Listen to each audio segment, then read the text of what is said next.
Hi there, BookTube, it's Eleanor here, and what time is it? It's time for a haul.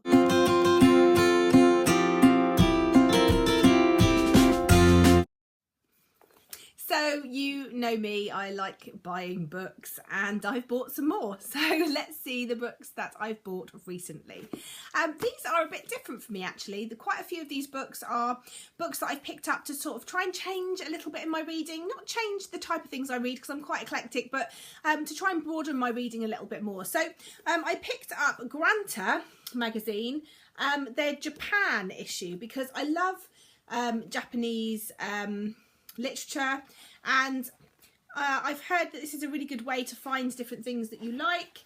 And so this is number 127, and on the back it said, "Everyone knows this country and no one knows it. Here are 20 new Japans by its writers and artists and by residents and visitors and neighbours. A special issue of Grantor published simultaneously in Japanese and English."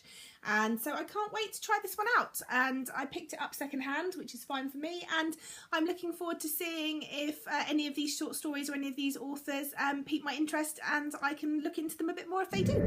Continuing on a similar theme, I found out about McSweenies recently, which is I believe sort of, I don't know, I think they bring out sort of the similar thing to Grantor, where they bring out like new short stories, but they do like a quarterly box, I suppose, or a quarterly issue, which is phenomenal, the things that they do, and they have a theme and they package it up, and it's so beautiful. And I saw two that I really wanted to try, and so I'm going to try and hold this one up. It is secondhand, so there is a little bit broken on it, but that is fine. It's only the elastic, but this is what it looks like, and this is issue 28. And again, this one looks beautiful, and it says on the back, enclosed are 8 individual books, fully illustrated, which resurrect and reinvent the art of the fable. Simple, surprising and morally direct, more or less. So this is what the first, let me pull that one down, the first 4 books look like. So these are all little books, and underneath them is 4 more books that make up a picture there. So let me show you. This book is called The Book and the Girl. So that's the front, and then you've got this part of the picture on the back. It's got beautiful end papers, and this is a short story, and I'm so excited to give this a try. I just think it's such a wonderful idea, and it's just so beautifully packaged. The next book I was kindly sent by the publisher, who contacted me and asked if I would be interested in this book, and it had been on my radar and on my wish list, so I said yes please, thank you very much. So I shall be reading and reviewing this, and it is The Class by Sloane Crosley. I just think this looks great, and this is the reason that they asked if they could send it to me is because they'll be releasing the paperback very soon, and I think if this is the paperback that's going to be released, I think it's beautiful. So I'll read you the back of this one. Back in college, Victor loved Kezia, Kezia loved Nathaniel, and Nathaniel loved himself. Now 10 years on and reunited at the wedding of a friend, it's as if nothing changed, almost. Victor had just been fired from a middling research engine, Kezia is second in command to an eccentric jewellery designer, and Nathaniel, former literary cool kid, is now one of LA's 2 million aspiring TV writers. As the champagne flows, Victor finds himself sharing a bizarre encounter with the mother of the groom that triggers an obsession over a legendary necklace. Will a trip to Paris in search of a missing piece of jewellery doom or save their friendship? So I'm really excited about reading this one. It sounds really good. Next up is a selection of 4 books that I've picked up. I totally blame Lauren from Channel Reads and Daydreams. She talked about these, and I thought, yes, that sounds like a really brilliant idea.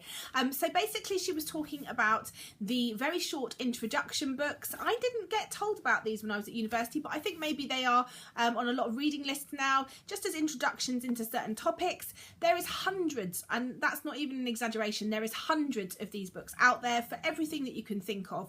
I picked 4 that really piqued my interest, and they're basically short books about different topics to sort of get you to see if they interest you. So the very first one I picked up is called British politics.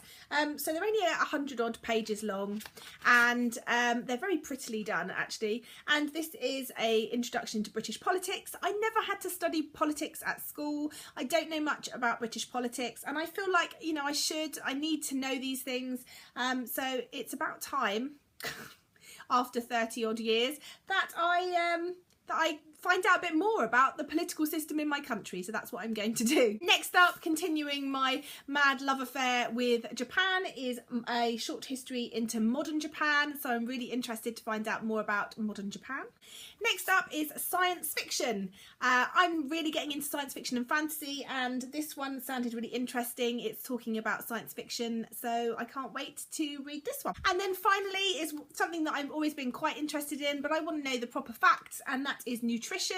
I want to find out more about nutrition. It's something that interests me, and I thought this would be a really good place to start. Next are a couple of books I picked up that I couldn't wait any longer and I wanted them.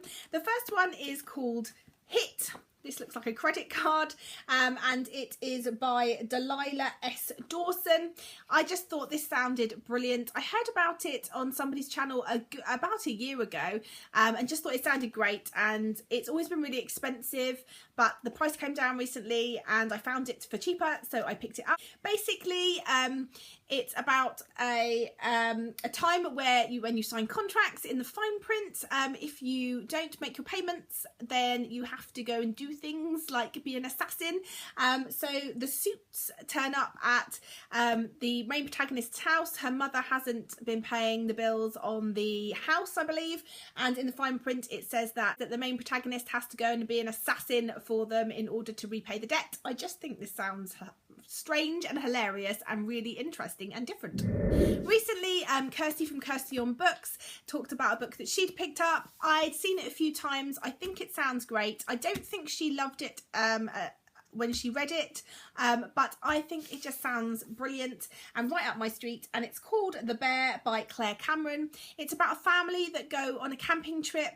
I think you've got a brother and a sister. One is 5 and I think the brother is younger, maybe 3 or 1 or 2, and overnight the parents disappear, probably eaten by a bear, and this 5-year-old girl has to get them out of the woods, and I believe it's told from the 5-year-old girl's point of view, which I think sounds really interesting, so I'm looking forward to this one. I absolutely adore Caitlin Moran. I loved her How to Be a Woman. I read it out loud to my husband in bed, and we both wet ourselves, and he's not a reader, so that was really good. I really enjoyed that, and we read that a long time ago. And she's just brought out Caitlin Moran Moranifesto, which I just think sounds really brilliant. It's a selection of essays that she's written about different topics. There's one that says in defence of hipsters, or I'm hungover again, or the real shame of benefit streets. And there's ones on feminism, there's ones on the future.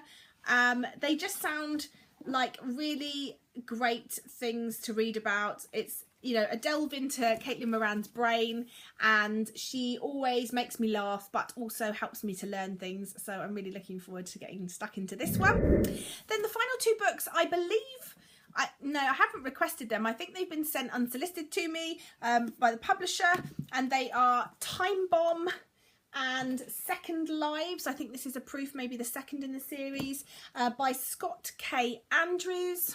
So let's have a look at what this is about. So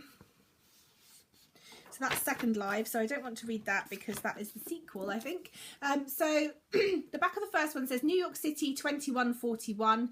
Yana Patel throws herself off a skyscraper but never hits the ground. Cornwall 1640.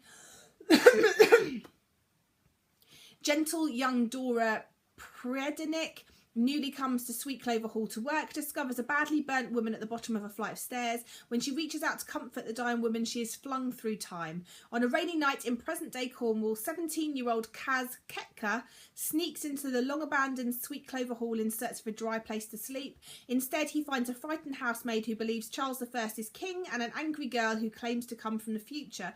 Thrust into the centre of a war that spans millennia, Dora, Kaz and Jana must learn to harness powers they barely understand to escape not only villainous Lord Sweetclover, but the forces of a fanatical army, all the while staying one step ahead of a mysterious woman only known as Quill. I think this sounds really good. So thank you to them for sending me this, and I'm really excited to get to these. They sound like some really good YA science fiction or fantasy. I think probably science fiction. So yeah, I'm really excited to try these out and see what they're like. So that's all the books, and that's it from me. Let me know if you've read any of these, if any of them pique your fancy, and I look forward to chatting to you soon. Bye for now, BookTube.